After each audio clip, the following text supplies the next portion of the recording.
Étudier la Bible, un podcast hebdomadaire pour approfondir la Bible, parole de Dieu. Bonjour à tous, je suis vraiment très heureux de vous retrouver. Alors on est donc à présent au chapitre 27 de la Genèse. On a passé le cap de la moitié de ce livre. Il y a 50 chapitres, donc on a passé le cap de la moitié. Et on va voir aujourd'hui Jacob qui vole la bénédiction à son frère Ésaü. On va lire le chapitre en entier. Genèse, chapitre 27. Si vous avez une Bible devant vous, vous pouvez la lire également. Isaac devenait vieux et ses yeux s'étaient affaiblis au point qu'il ne voyait plus. Alors il appela Ésaü, son fils aîné, et lui dit « Mon fils ?» Et il lui répondit « Me voici. » Isaac dit « Voici donc, je suis vieux, je ne connais pas le jour de ma mort. Maintenant donc, je te prie, prends tes armes, ton carquois et ton arc, va dans les champs et chasse-moi du gibier. Fais-moi un mets comme j'aime et apporte-le-moi à manger, afin que mon âme te bénisse avant que je meure. » Rebecca écouta ce qu'Isaac disait à Ésaü son fils. Ésaü s'en alla dans les champs pour chasser du gibier et pour le rapporter. Puis Rebecca dit à Jacob son fils, « Voici, j'ai entendu ton père qui parlait ainsi à Ésaü ton frère. Apporte-moi du gibier, fais-moi un mets que je mangerai, et je te bénirai devant l'Éternel avant ma mort. Maintenant, mon fils, écoute ma voix à l'égard de ce que je te commande. Va me prendre au troupeau 2 bons chevreaux. J'en ferai pour ton père un mets comme il les aime. Et tu le porteras à manger à ton père, afin qu'il te bénisse avant sa mort. » Jacob répondit à sa mère, « Voici Ésaü mon frère est velu, moi je n'ai point de poil. Peut-être mon père me touchera-t-il, je passerai ses yeux pour un menteur, et je ferai venir sur moi la malédiction, et non la bénédiction. » Sa mère lui dit, « Que cette malédiction, mon fils, retombe sur moi. Écoute seulement ma voix, et va me les prendre. » Jacob alla les prendre, les apporta à sa mère, qui fit un mets, comme son père aimait. Ensuite Rebecca prit les vêtements d'Ésaü, son fils aîné, les plus beaux qui se trouvaient à la maison, et elle les fit mettre à Jacob, son fils cadet. Elle couvrit ses mains de la peau des chevreaux et son cou qui était sans poil. Et elle plaça dans la main de Jacob, son fils, le mets et le pain qu'elle avait préparé. Il vint vers son père et dit, « Mon père. » Isaac dit, « Me voici. Qui es-tu, mon fils ?» Jacob répondit à son père, « Je suis Ésaü, ton fils aîné. J'ai fait ce que tu m'as dit. Lève-toi, je te prie, assis-toi et mange de mon gibier, afin que ton âme me bénisse. » Isaac dit à son fils, « C'est quoi? Tu en as déjà trouvé, mon fils ?»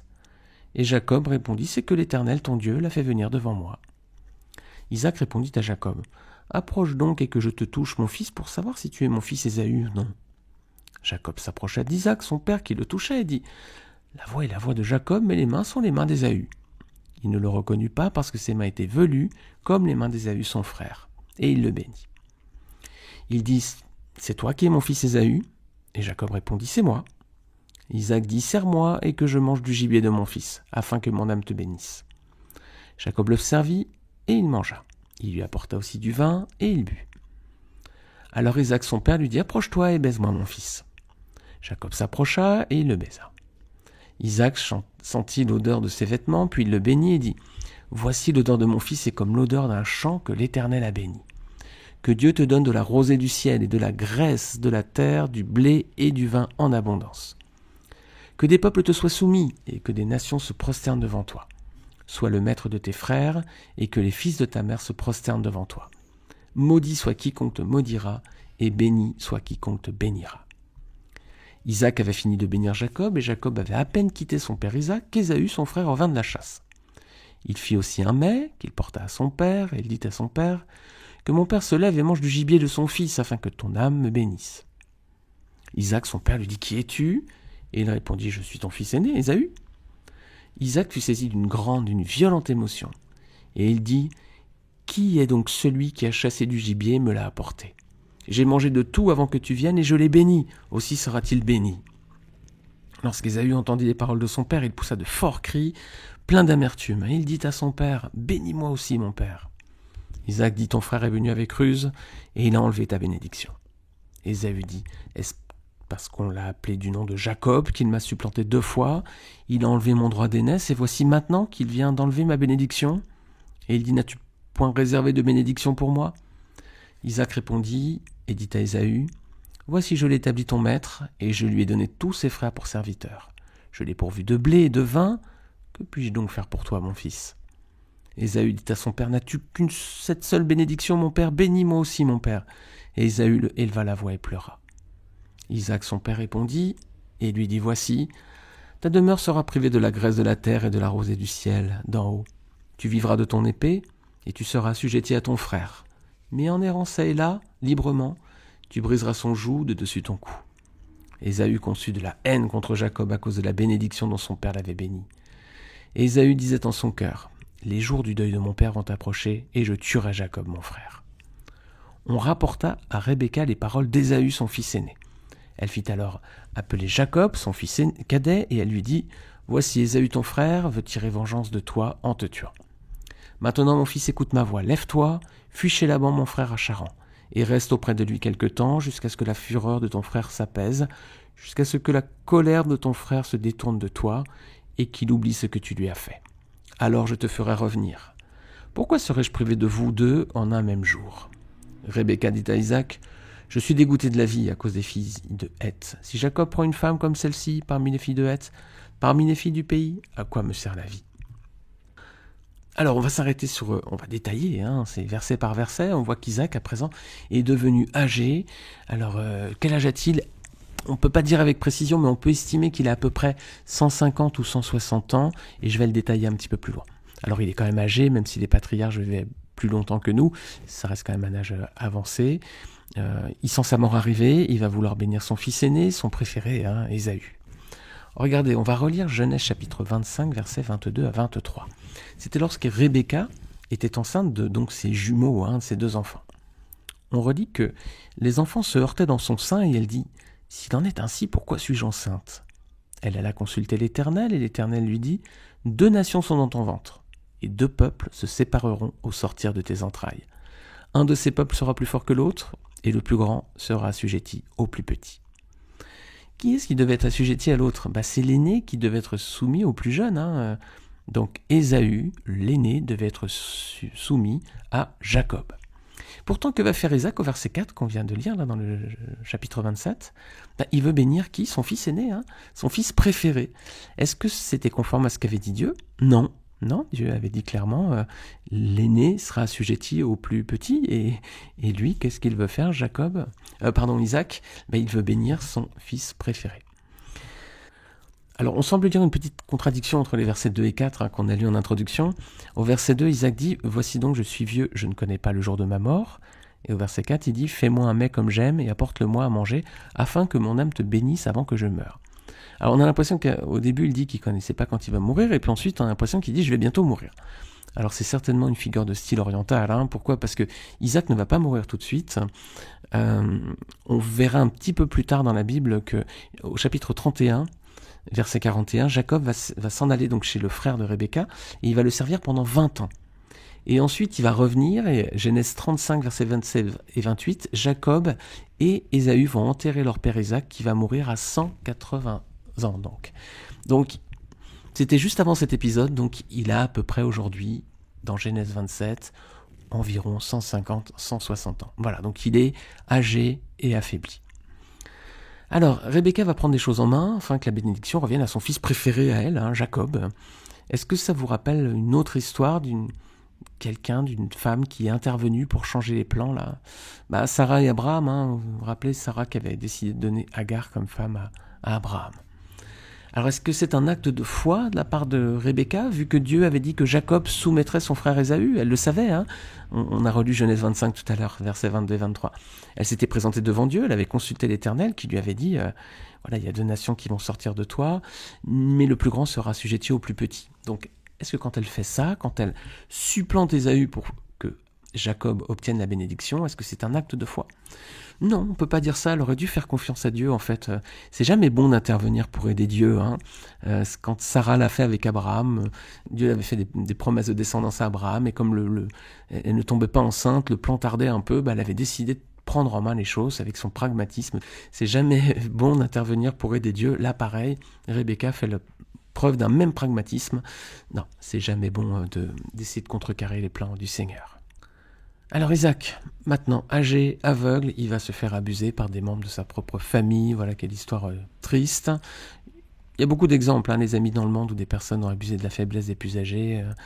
Ici, on voit qui est à l'origine du subterfuge. C'est son épouse. C'est triste là quand même. C'est Rebecca. Vous vous rappelez quand on avait étudié le chapitre 24, Je vous mettrai le lien dans cet épisode précédent de podcast.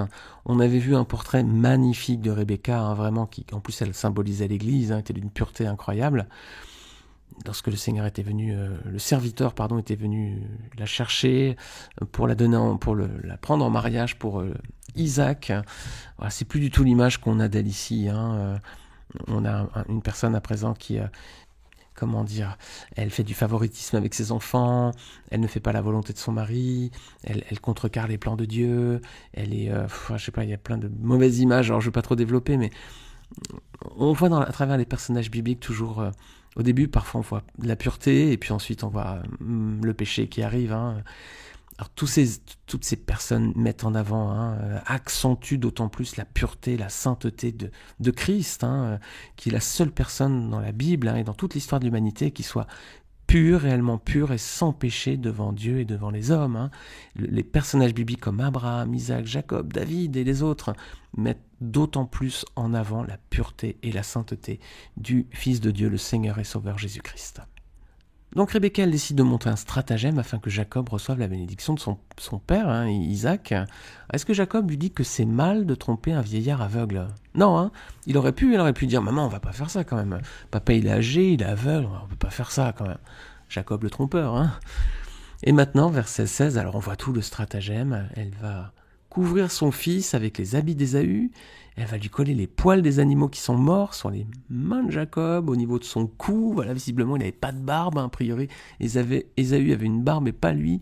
Donc, on a la scène, on imagine un petit peu ce personnage avec des peaux mortes sur les bras et sur le cou. C'est quand même un peu sordide, quoi. Donc, Isaac est devenu âgé. Il n'est plus en capacité de reconnaître ses enfants. Et du coup, il va se faire tromper par Jacob. Alors, on va regarder ceci dans le détail. Est-ce que déjà il se laisse tromper facilement ? Alors, on va analyser les versets 18 à 27. On va ouvrir une accolade dans ce chapitre. Là, c'est la façon dont Jacob va tromper son père Isaac. Est-ce que ça va être facile pour lui ? Non. Verset 18.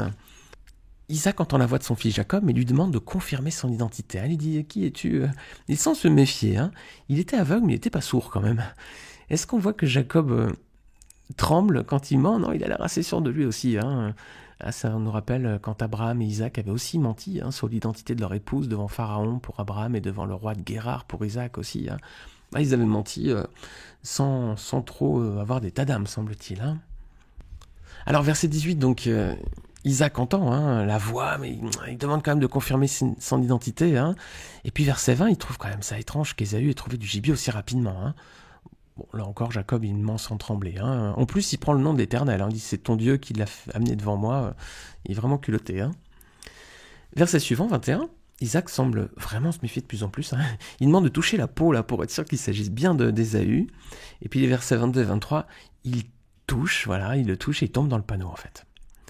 Alors verset 24, il a quand même encore un doute. Il lui demande malgré tout de confirmer son identité. C'est bien toi, Ésaü.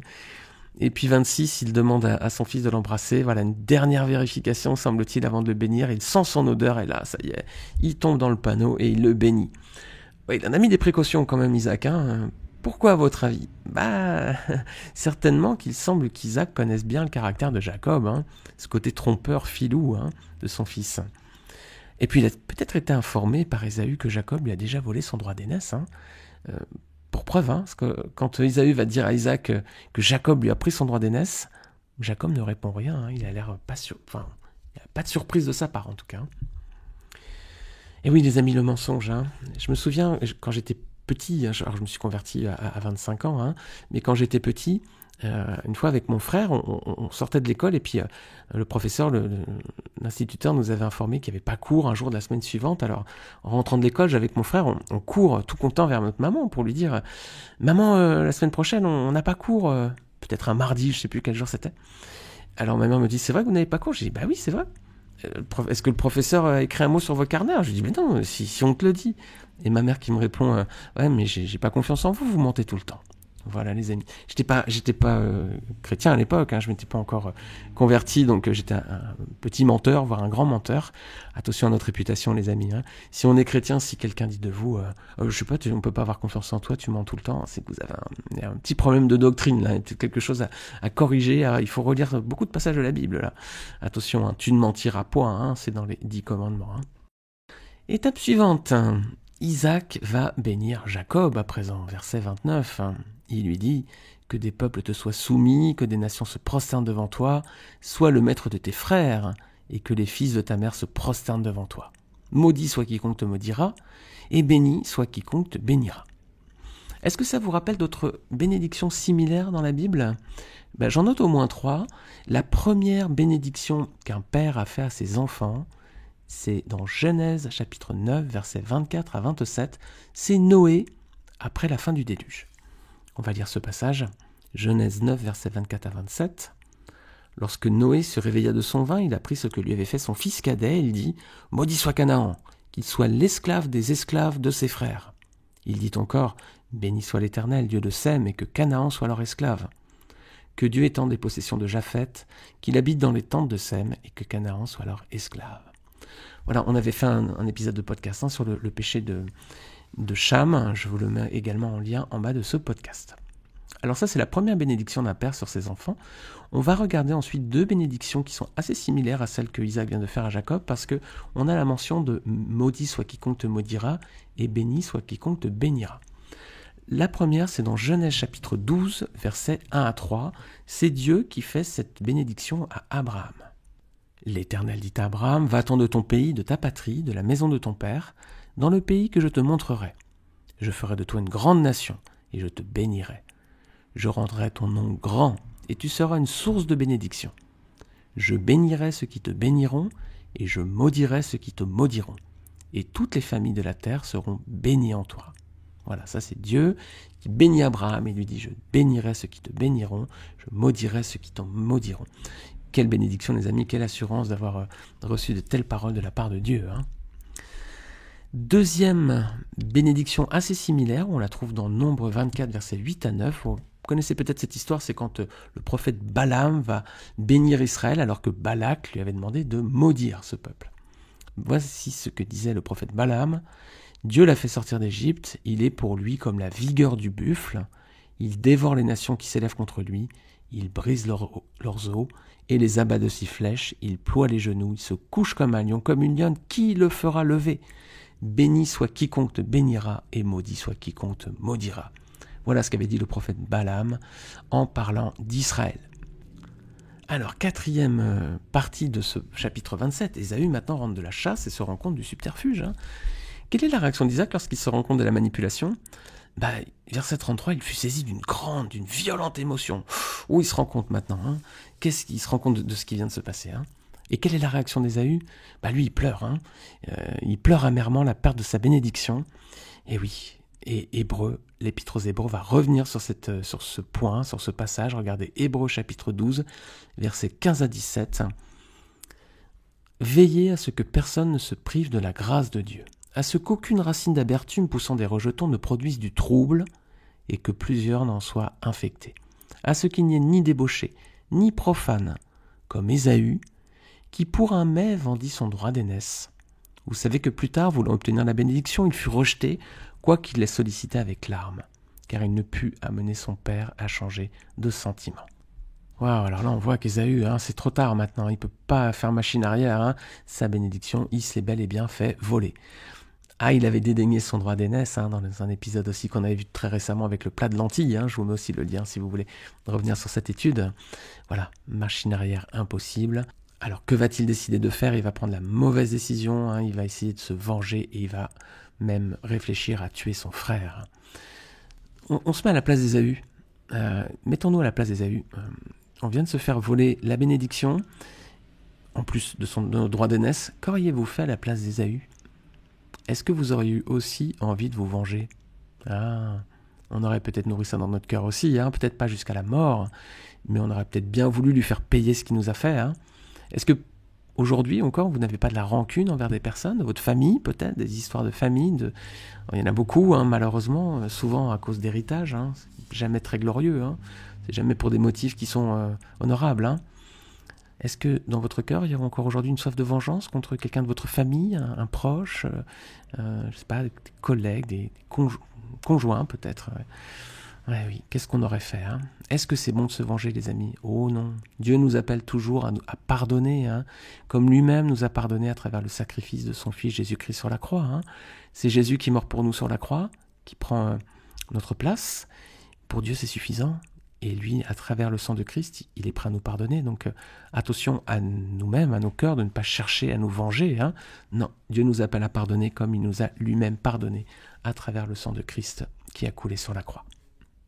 Alors, autour de Rebecca, à présent, on va s'arrêter sur le personnage de Rebecca. Qu'est-ce qu'elle va faire? Elle va envoyer Jacob chez son frère Laban. Relisons les versets 43-45. « Maintenant, mon fils, écoute ma voix. Lève-toi, fuis chez Laban, mon frère, à Charan. Reste auprès de lui quelque temps, jusqu'à ce que la fureur de ton frère s'apaise, jusqu'à ce que la colère de ton frère se détourne de toi, et qu'il oublie ce que tu lui as fait. Alors je te ferai revenir. Pourquoi serais-je privé de vous deux en un seul jour ?» On voit qu'elle lui dit quand même que ton frère oublie ce que tu lui as fait. Bon, elle est un petit peu responsable quand même. Mais bon. Est-ce que le temps peut faire oublier les cicatrices, les amis? Elle lui dit, va-t'en, le temps que la colère de ton frère s'apaise. Est-ce que le temps peut faire oublier des cicatrices? J'ai évoqué juste avant, est-ce que vous avez encore des rancunes par rapport à quelqu'un? Est-ce que vous avez encore des désirs de vengeance pour ce qu'une personne a pu vous faire?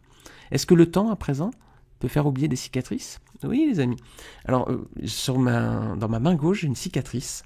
Quand j'étais au collège, on faisait des barres parallèles. Il fallait monter ou descendre, je ne sais plus, les barres parallèles. Et il y en a une qui s'est repliée. Le mécanisme n'a pas tenu et ça m'a coupé un bout de peau à l'intérieur de la main. Donc, j'ai une cicatrice. Rien de grave, c'est juste que j'ai une cicatrice. Et puis aussi, quand j'étais petit, j'étais monté sur un tabouret, je suis tombé. Donc, j'ai une cicatrice au niveau du sourcil gauche qui se voit encore.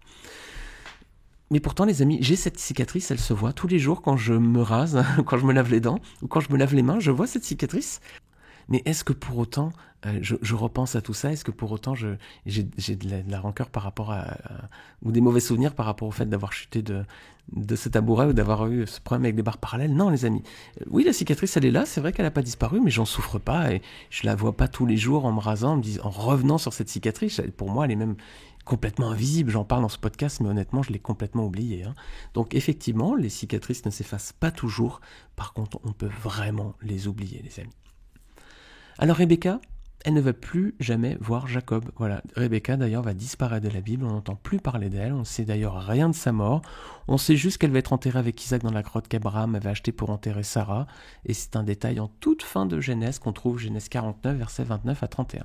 Mais Rebecca, elle s'en va, elle a fait une très belle apparition au début, on avait un personnage magnifique, et puis ensuite on a vu que, voilà le péché, et puis le personnage était beaucoup moins joli ensuite. Et oui, et ensuite on n'entend plus parler d'elle dans la Bible, et c'était cette dernière fois où elle est mentionnée. Alors les amis, pour conclure, qu'est-ce qu'on peut tirer comme leçon? On en a vu beaucoup déjà, mais pour résumer, on pourrait dire qu'il ne faut pas avoir de préférence parmi les enfants. Je le répète encore une fois, j'ai déjà dit dans d'autres épisodes, pas de préférence envers les enfants. Nos enfants ont des caractères différents, on a parfois des relations différentes, mais le Seigneur nous aime tous d'un même amour. Si nous avons confessé nos péchés, nous avons fait la paix avec lui par Jésus-Christ. Dieu nous voit comme ses enfants, il nous aime tous d'un amour égal. Aimons nos enfants comme Dieu nous aime. Ensuite, pas besoin de faire autrement que le plan de Dieu. Isaac qui veut bénir Ésaü, non, la bénédiction devait revenir à Jacob. Donc n'essayons pas de contrecarrer les plans de Dieu, même s'ils ne nous plaisent pas toujours. Ensuite, la Bible nous montre les personnages tels qu'ils sont, avec leur bon côté, Rebecca au chapitre 24, mais aussi avec leur travers, Rebecca au chapitre 29. Et ça nous montre d'autant plus que Jésus est le seul personnage de l'histoire qui n'ait jamais péché, qui soit resté pur et parfaitement saint. Jésus, le Fils de Dieu, un Fils obéissant et sans péché, c'est l'image que nous devons essayer de reproduire. On voit donc les hommes tels qu'ils sont, mais on voit aussi Jésus tel qu'il est, et Dieu aussi tel qu'il est, qui est saint, qui est amour, qui est miséricorde, qui a eu grâce de Rebecca, d'Abraham, d'Isaac, de Jacob, des pécheurs comme nous. Dieu n'a pas honte d'être appelé ensuite le Dieu d'Abraham, le Dieu d'Isaac et le Dieu de Jacob, malgré les travers de ces personnages. Alors que Dieu soit lui, les amis, pour son amour, sa miséricorde et sa compassion. Voilà, j'espère que cet épisode vous a plu, que vous l'avez trouvé intéressant. Non pas que cet épisode de podcast ait une quelconque valeur, mais c'est la parole de Dieu qui en a. Et donc j'espère que la parole de Dieu vous a édifié, vous a fait du bien, vous a exhorté. On approche de Noël, les amis. On va se rappeler la naissance du Seigneur très bientôt. On aura l'occasion de faire un épisode à ce sujet. J'espère que vous allez passer de bonnes fêtes. Contexte sanitaire sera un peu compliqué. Prenez soin de vous. Voilà, même si vous faites un repas, etc., si vous voyez de la famille à Noël, soyez prudents. Et puis, que le Seigneur vous garde. Je vous dis à très vite pour un prochain épisode, la semaine prochaine, Dieu voulant. En attendant, si ces épisodes vous intéressent, si vous trouvez que ce podcast est intéressant, n'hésitez pas à le partager sur les réseaux sociaux autour de vous. Noël approche, je l'ai dit, c'est toujours l'occasion où même des personnes qui sont loin de Dieu, qui ne recherchent pas le Seigneur, il y a toujours une petite porte qui s'ouvre au moment des fêtes, ils sont un petit peu plus attentifs. Donc n'hésitez pas à partager ces épisodes de podcast sur vos pages Facebook, Twitter, Instagram ou autres autour de vous. Et puis si vous le trouvez intéressant, n'hésitez pas aussi à mettre une note et un commentaire sur Apple Podcast si vous l'écoutez sur cette plateforme. Je vous dis à très bientôt les amis, que le Seigneur vous bénisse.